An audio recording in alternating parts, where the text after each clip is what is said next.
అంటే దేశం కోసం ప్రాణాలు అర్పించిన వారిని గౌరవించడమే. జెడ్పీటీసీ గిరిబాబు గొలుగొండ మండలం చిడిగుమ్మల జెడ్పీ హై స్కూల్లో 80వ స్వాతంత్ర దినోత్సవ వేడుకలు ఘనంగా నిర్వహించారు.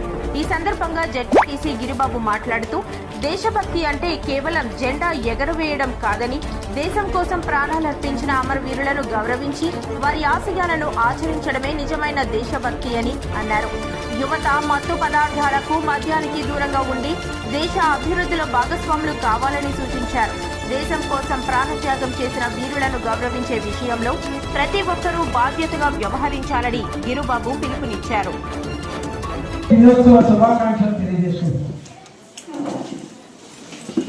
ఇది మన భారతీయ సంప్రదాయం. భారతీయులుగా దేశభక్తితో దేశమంతటా జరుపుకునేటటువంటి కుల మతాలకి జాతులకి అన్నిటికీ అతీతంగా జరుపుకునేటటువంటి ఏకైక పండుగ స్వాతంత్ర దినోత్సవ పండుగ. అయితే దురదృష్టం ఏంటంటే ఈనాటి తరానికి, ఈ నవతరానికి స్వాతంత్ర్యం సాధించుకోవడానికి వెనుకున్నటువంటి కష్టం తెలియనటువంటి పరిస్థితులు. నాకు తెలిసి 9 గంటలకు వెళ్ళమన్నారు. పాఠ్యాంశాల్లో కూడా ఈ అంశాన్ని తగ్గించాలని చెప్పి ఏదైతే దేశభక్తి కొరవడుతుందో, స్వాతంత్ర్యం వెనుక ఉన్నటువంటి కష్ట సుఖాలు, ప్రాణ నష్టాలు తెలియనటువంటి తరం ఏదైతే ఉందో, ఈ తరంకి వచ్చేసరికి పాఠ్యాంశాల్లో ప్రాధాన్యత తగ్గించడం అనేది బాధాకరం. ఏదేమైనప్పటికీ భారతీయ పౌరులుగా చాలా బాధ్యతాయుతంగా మెలగాల్సినటువంటి అవసరం భారత పౌరులుగా మీ పైన ఉంది. ఇవాళ ఎందరో ప్రాణాలతో త్యాగం చేసి సాధించిపెట్టినటువంటి స్వాతంత్ర్యాన్ని చాలా విచ్చలవిడిగా దుర్వినియోగం చేసుకుంటున్నాం. భారతీయులుగా మనమే చాలా విచ్చలవిడిగా దుర్వినియోగం చేసుకుంటున్నాం. పర్యావరణాన్ని మనమే పాడు చేసుకుంటున్నాం. వాట్సాప్ నిర్ణయంతో మనమే దూషించుకుంటున్నాం. పూర్వం ఎప్పుడో వలస వచ్చినటువంటి బ్రిటిష్ వాళ్ళు మనల్ని హింసకు గురి చేస్తుంటే చైతన్యంతో పోరాడి ప్రాణాలు త్యాగం చేశారు. ఇవాళ మనమే భారతీయుడే హింసించుకుంటున్నాడు. ఎక్కడో పొరుగు దేశాల నుంచి వచ్చిన వాళ్ళు కాదు, భారతీయుడే హింసించుకుంటున్నాడు. బాధాకరమైనటువంటి విషయం. పర్యావరణాన్ని మన చేతులతో మనమే పాడు చేసుకుంటున్నాం. మనమే నష్టం చేసుకున్నటువంటి ఈ పరిస్థితుల్లో రాబోయేటటువంటి ఏదైతే భావితరం మీరున్నారో మీరు బాధ్యతగా మెలగాలని చెప్పి, బాధ్యతగా మెలగడం అంటే మన పొరుగు వారికి ఇబ్బంది కలగినటువంటి జీవితం. మనం ఎదుటోళ్ళని ఇబ్బంది పెట్టి ఉన్న స్వాతంత్ర్యాన్ని వాక్ స్వాతంత్ర్యంతో కానీ, ప్రవర్తనతో కానీ, మన పొరుగు వారిని కానీ, మన తోటి వారిని కానీ బాధపెట్టడం నిజంగా భారతీయత అంటే కాదు. మన ప్రతిరోజు ఉదయం ప్రేయర్లో ప్లేట్ చెప్తారా? ప్రతిరోజు ప్లేట్ చెప్తారు. భారతీయులు నా సహోదరులు. ఇందాక గేయంలో పిల్లలు పాడినటువంటి గేయంలో కూడా నా దేశం కోసం నేను ప్రాణం అర్పిస్తాను అని చెప్పి ఎందరో రచయితలు మాటల రూపంలో, పాటల రూపంలో ఎన్నో గొప్ప విషయాలను తెలియజేశారు.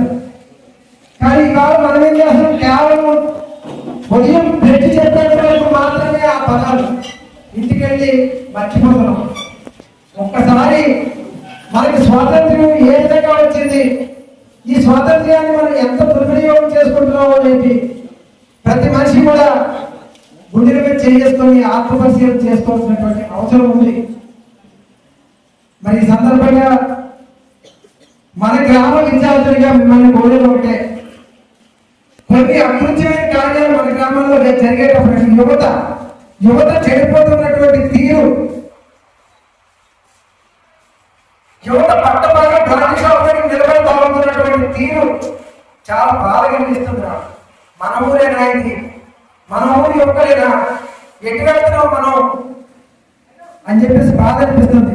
పుట్టినరోజు పేరుతో పుట్టినరోజు ఎవరికి చేసుకోవాలి?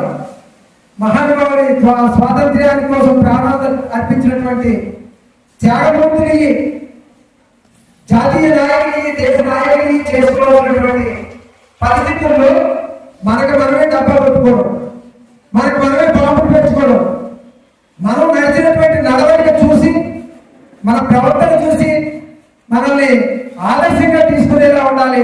మన పుట్టినరోజులు మన వెనక తరంలో జరుపుకునేలాగా నడుచుకోవాలి అనేది మరి గ్రామ యువకులుగా రాబోయేటటువంటి దేశ భవిష్యత్తు మీ మీద ఆధారపడి ఉంది కాబట్టి బాధ్యతగా పౌరులుగా ఎదగాలని. ఏదైతే వెచ్చలవిడితనం ఉందో ఇక్కడ ఎవరైనా పేరెంట్స్ వచ్చి ఉంటే పేరెంట్స్ ని రిక్వెస్ట్ చేస్తున్నాను, బాధ్యత మంది, మన పిల్లల్ని సంస్కరించాల్సినటువంటి బాధ్యత మంది. పిల్లల్ని విచ్చలవిడిగా వదిలేస్తే రేపు మనమే బాధపడతాం. నేను చాలా సందర్భాల్లో చెప్తుంటాను, మనం దాన ధర్మాలు చేయక్కర్లేదు, యజ్ఞయాగాలను చేయక్కర్లేదు, గురుగోపురాలు కట్టక్కర్లేదు. మన ఇంట్లో ఉన్నటువంటి ఇద్దరు పిల్లల్ని సంస్కరించి సమాజానికి మంచి పౌరులుగా అప్పచెప్తే అంతకు మించిన సామాజిక సేవ లేదు. ప్రతి ఇంటి నుంచి ఇద్దరు బుద్ధిమంతులు వస్తే అదే మంచి సమాజం. ప్రతి ఇంటి నుంచి ఇద్దరు చెడుపడిన వ్యక్తులు వస్తే అదే చెడు సమాజం. కాబట్టి మనందరి పట్ల ఉపాధ్యాయులు ఒకటే కాదు, మనందరి పట్ల ఉంది బాధ్యత. తల్లిదండ్రుల పట్ల మన పట్ల బాధ్యత ఉంది.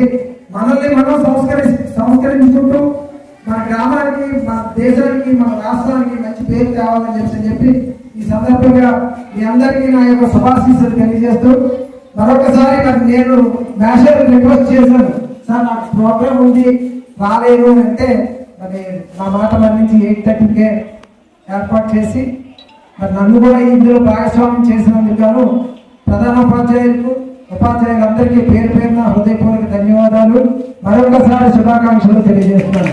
జై హింద్.